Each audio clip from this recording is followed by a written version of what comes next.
Greetings, this is Dyslexy from the ARMA community group Shack Tactical. In cooperation with Bohemian Interactive, I'm creating a series of videos to explain some of the basics of ARMA 3. In this video, we'll be covering a number of tips about how to be an effective team player in multiplayer. The multiplayer side of ARMA 3 is a very diverse aspect of the game, and the people you play with, or the servers you play on, can span a broad spectrum of styles, from very casual to military strict, and all manner of mission types and scales. The guidelines we'll discuss here are oriented towards the core aspects of multiplayer infantry combat, and should be applicable to a large percentage of the situations you find yourself in. We'll break this down in the tried and true fashion of communicating, moving, and shooting.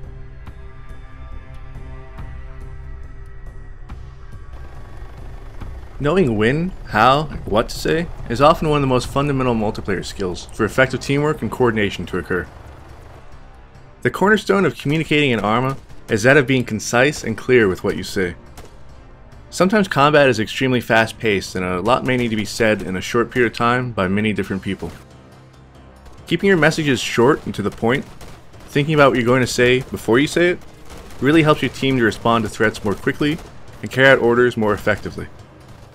When working with other players, a contact report is a means by which anyone can alert teammates that they've spotted or are taking fire from the enemy. In my community, our contact reports are pretty standardized in format and can be broken down into 4 basic steps: alert, orient, describe, expound. In the alert, you simply shout, "Contact!" This warns everyone of danger and lets them know that you're about to tell them more about that danger. Next, you provide the orientation. Is the enemy to your front? Are they close? Relative directions like front, left, and right, and relative distances, close, medium, and far, are the simplest ways to give this information. If time permits, be more precise. Use your compass to get an exact bearing and estimate the range in hundreds of meters. After orienting, describe the threat. What was it? Infantry? Armor? Be as specific as necessary, but don't overdo it. Remember your brevity. Finally, expound as needed.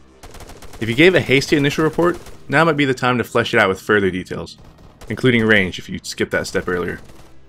If the target's hard to see, this is where you could talk people onto it with more descriptive guidance. That might sound pretty strict, but countless hours of playing have proven this to be the simplest, most effective means of communication. Aside from simply calling out enemy threats, another key aspect of communication with your teammates is to let them know what you're seeing, what you're doing, and anything that can help the team. ARMA has big dynamic engagements, and it's really useful to keep your team informed about how the situation is developing. If you're moving, let your team know. If you see the enemy maneuvering to a different position, call it out. When you're running low on ammo, make sure people know it. If you're throwing a grenade, give a warning. Frag out is a typical call. If a grenade is thrown at you or your friends, shout "Grenade!" and take cover.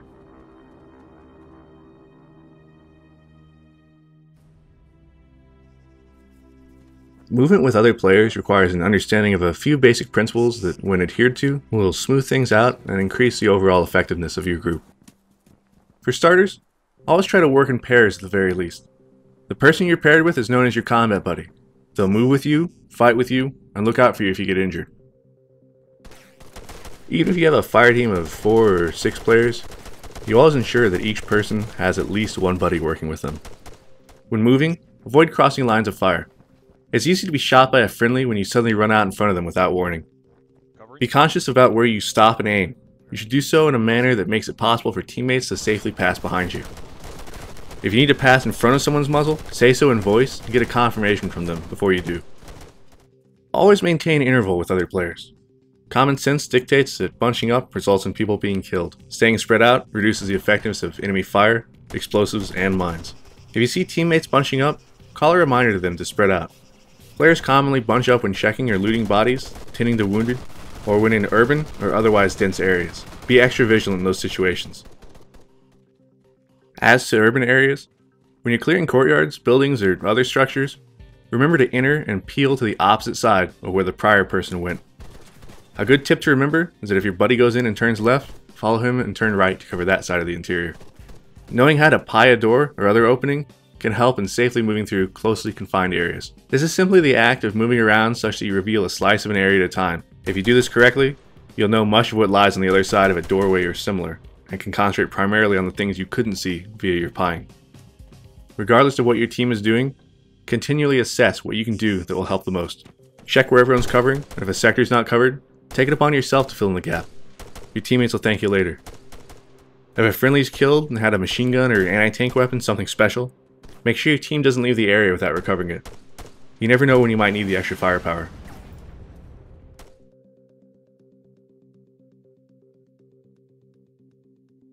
You should always attempt to make the most of a situation before firing. Often this means passing information about the enemy to your teammates so that everyone can get aimed in and positioned before the engagement starts. But there will be times where the enemy will show up unexpectedly at close range or otherwise in a fashion that requires instant action. Remember your contact reports in brevity, but also remember that the act of you firing rapidly is an unspoken contact report all of its own. While you're shooting, continually assess the situation. Watch for enemy movements, communicate them to your friends, and scan your surroundings, even behind you, to ensure that nothing sneaks up on you or surprises you. Aim for the center of the visible mass of whatever you're shooting at, and shoot it until you know it's down. When a fight seems to be over, take your time assessing that. Use stance adjust to peek up, clear a slice of the terrain, peek up higher, and repeat until you've seen all you can see. Only then should you move out. During your engagements, it's really important to maintain a high degree of situational awareness with respect to the disposition of friendly forces, or, in some cases, non-combatants. ARMA isn't really the kind of game where you shoot first and ask questions later. Know where your friends are, be familiar with your uniforms and those of the enemy, and when in doubt, take more time to identify a target before engaging it. Always gain positive identification on the enemy before engaging. You don't want to be the guy who engages friendlies through some bushes because you weren't aware that a friendly fire team had changed location while you were combat daydreaming. And that wraps up this community guide video. As with everything, practice is the key to developing good teamwork, communication, and shooting skills. You'll quickly find that those who can work together effectively will outsmart and outperform their opponents. Twitch skill only takes you so far. When you're faced off against an opposing team full of people who are constantly moving, shooting, and communicating together, you'll need more than reflexes to prevail. Good luck out there, and good hunting.